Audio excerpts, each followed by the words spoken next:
This is a spot where I really want to segue. Speaking of young players, great prospects here, I'd like to give you another platform to talk about some of these Dodgers prospects. We're going to get into a few here. We've got Mike Sirota, Zack Airhard, Aiden West, and we're talking Christian Zazueta.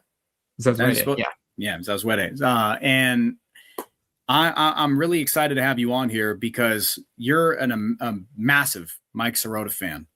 And what he's doing. And it makes me excited every time you put something out on social media about him.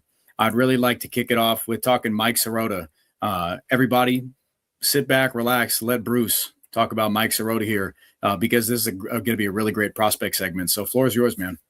Yeah, Mike Sirota, I'm definitely not the only guy who's a huge fan of Mike Sirota. This has been an unbelievable year from him, leading the minor leagues in WOBA, one of the best in weighted runs created plus, and basically anything else that you could look at. He's got a 49-game on-base streak that is intact going into today. As long as he gets on base for Tulsa today, it'll be a 50-game on-base streak. He checks every single box. It's a walk rate at 20%, strikeout rate only at 21. He's batting like 340, ton of slug in his game, almost 600 slugging percentage. There is not a weakness this year, and he's even increased his stolen base output. He's got 10 sweat bags so far this year. He can play all three outfield spots, including center field. So everything looks really, really good with Mike Sirota so far.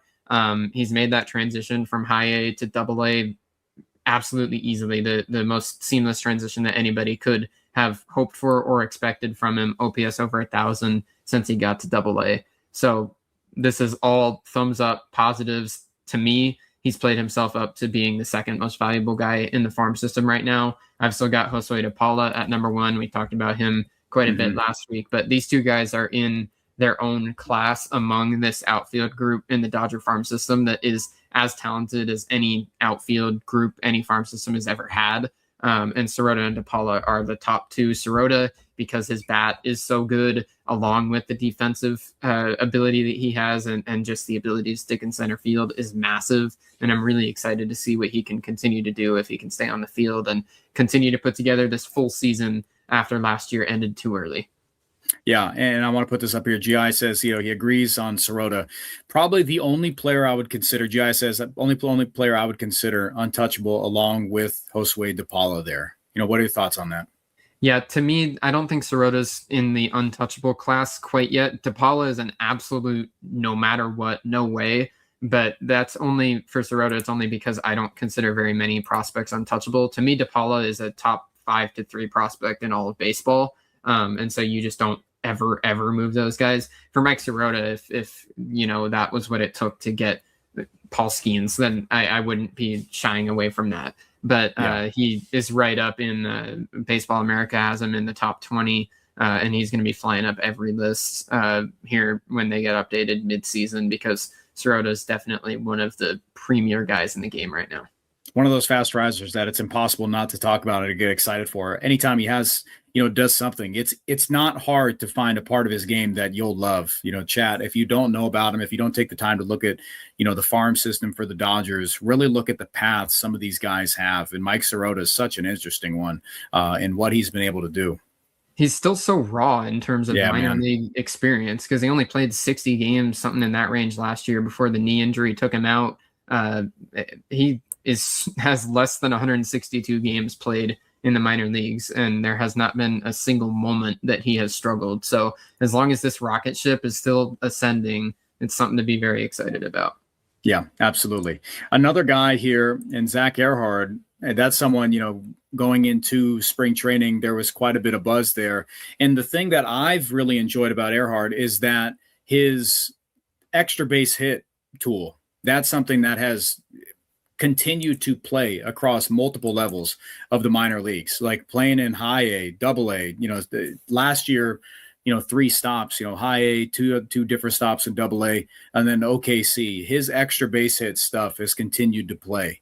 And that's something that I've continued to take note of, big right-hander, he's a thick boy. He's 5'9", so he's a short guy, but he's a thick guy. What do we like from Zack Ehrhard?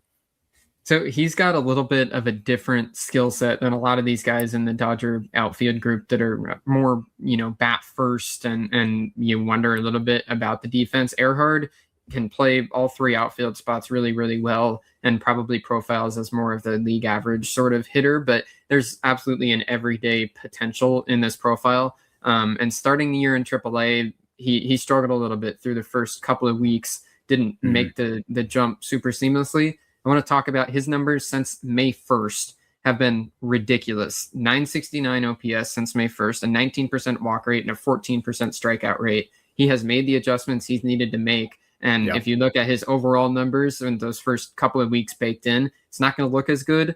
Earhart has been lighting the world on fire in AAA here in the last month and a half. And as long as this continues, I think that he is right up there with James Tibbs as these guys that are in AAA. There isn't a spot for him on the Dodgers right now, but I think they're pretty close to big league ready. And the adjustments that Earhart has made and the lack of whiff is really, really encouraging for thinking that if something were to happen or the Dodgers needed a right-handed hitting outfielder specifically, then he could be close to ready to make that jump. Yeah, Laura wants to know how old he is. I believe he's 23 years old. Yeah, he's a little bit older. Same sort of situation as Tibbs, a college draftee who's moved through the minor leagues super, super fast.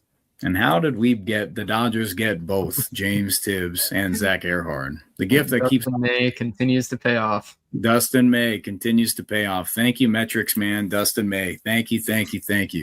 Yeah, Zack Airhard. It's just continue to highlight this to everybody that tunes in. The Dodgers have a collective outfield unit in their prospect pool, in their minor league system, that is exceptional. It's one of the deepest groups we've seen in ever. Like the potential in these guys, the ceiling, the floor is another story. And that's another thing I haven't asked you about. Like the floor for a lot of these guys, you say there's everyday potential in a bunch of these guys. Like the tools are off the charts. And if anything, they can be contributing ball players, in a lot of big league organizations. It's just about finding the right time and the right opportunity for them. And that's a tough thing. That's a tough thing for the Dodgers to figure out here. I don't always like to, it's a good thing to have. With Earhart is in this system that you have all the Zahir Hopes and Jose de Paulos, and there's a lot of guys that have pretty decent floors already, but also have all the ceiling. Earhart doesn't necessarily have the ceiling of some of these other guys, but this guy, I think, is at least a fourth outfielder in the major leagues for the Dodgers specifically. I think that there's a big league future here, and even if the ceiling is more of an average regular, that still is a very valuable prospect to have. Yeah, absolutely. That's no doubt. I'm eager to see him. I like those type of guys. The tools will play for themselves. If it's not superb stuff, I want to see how they can contribute when they get up there. Which tool rises is the thing that always is surprising to me. I like this guy, man. I checked his stuff out prior to the show here. Wasn't too versed on him. Christian Zazueta. Yeah. Right on. Tell me about it, man. I really want you to educate me and all of our viewers on this right-hander. Right now, River Ryan is the top pitching prospect in the system, but we all know River Ryan is not really a prospect. So Christian Zazueta is the best pitching prospect in the Dodger system. He's made the jump up to high A for his first full extended action there this year, and it's gone very well.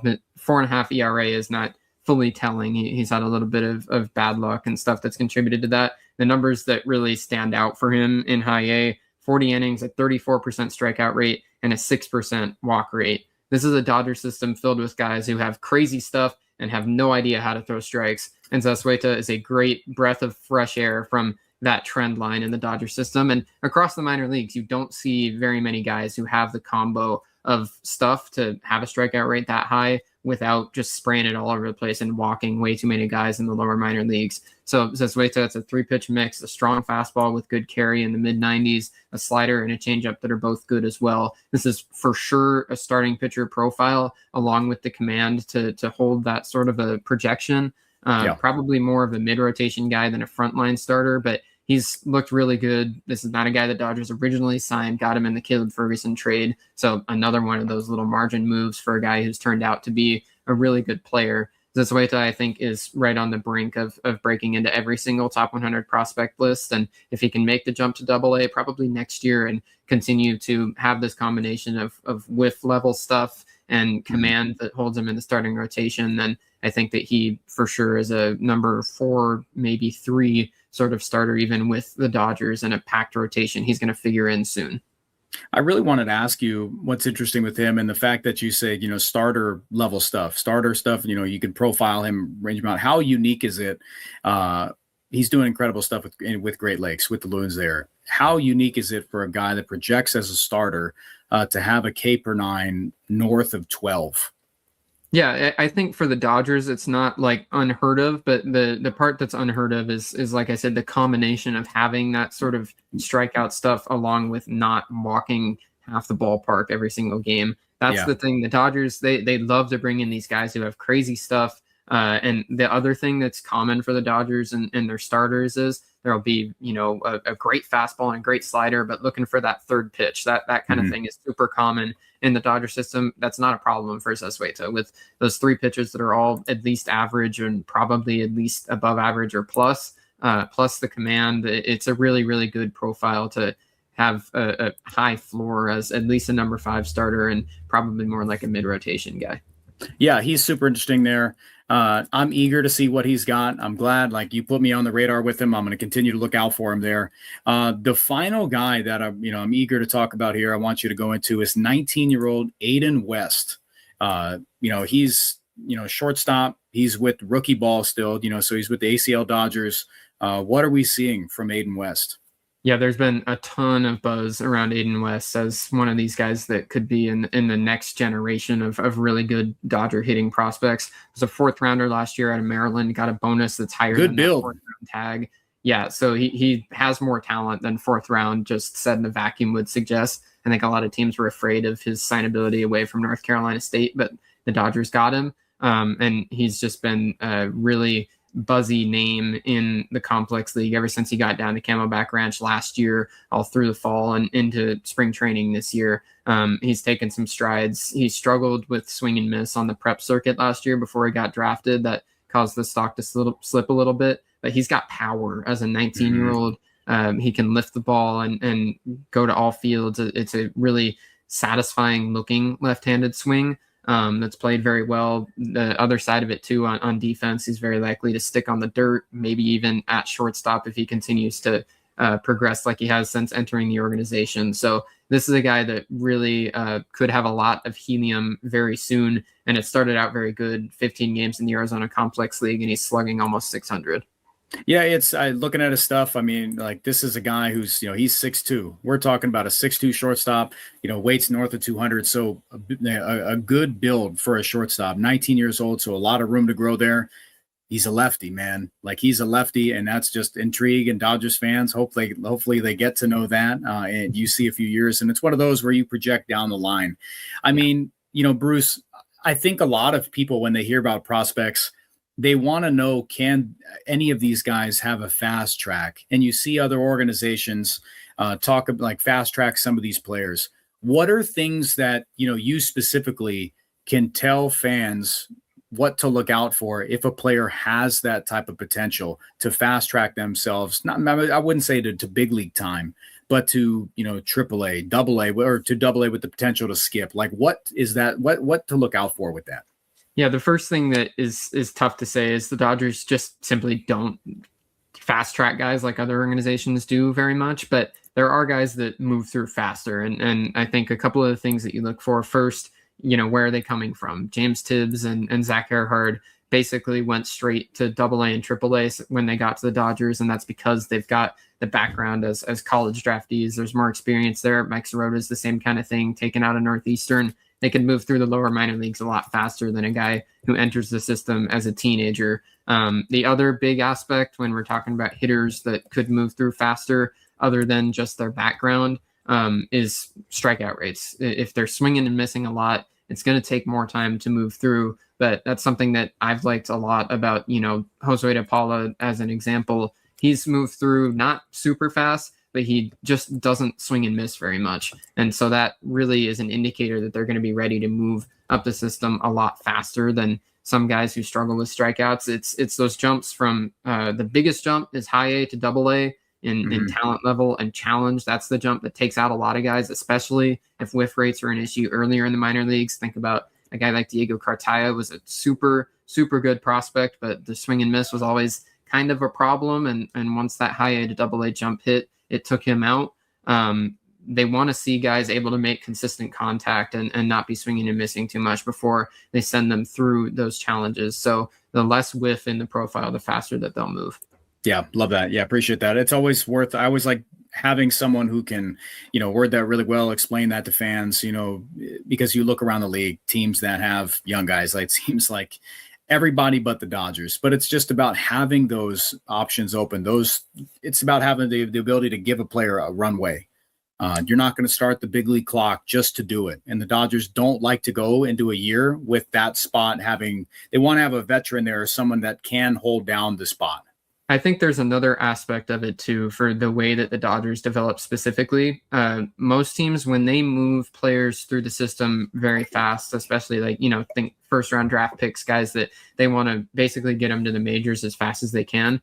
Most organizations, if they can turn those prospects into 80% of their absolute ceiling, they're going to be very happy with that player. Yeah. That's probably an everyday guy, maybe even sniff a couple all-star teams, hope for the best that you can. And other organizations are perfectly happy with that. They need that guy in the big leagues as soon as possible. The Dodgers are developing for ceiling. They want these guys to be as good as they can possibly be, because the Dodgers can always go and get an average player in free agency. They can fill the back end of a rotation in free agency. They have the money to do those things. So the Dodgers are developing for ceiling, and the best way to develop for ceiling is giving these guys time to get better and time to make those adjustments in the minor leagues. That's why I said Josué Paula has the kind of profile that in other organizations would probably at least be in AAA already, if not knocking on the doorstep to the big leagues. But the Dodgers have taken it slow to make sure that he becomes the best player that he can be, not just a good one. They want 100% of Josué Paula's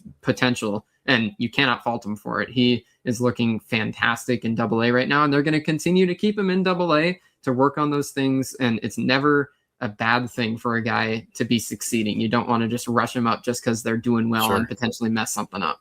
Last thing before we talk about some Will Smith, I mean, some of the glaring, like the deficiencies in a prospect, like Josué Paula, some things he has, not deficiencies, things he has to work on that they are rounding out. Those things were clear. Like there were some clear things last year. He is continuing to just rise and rise. What have been the tools Josué Paula has built upon this year that we are seeing just a skyrocketing trajectory for him?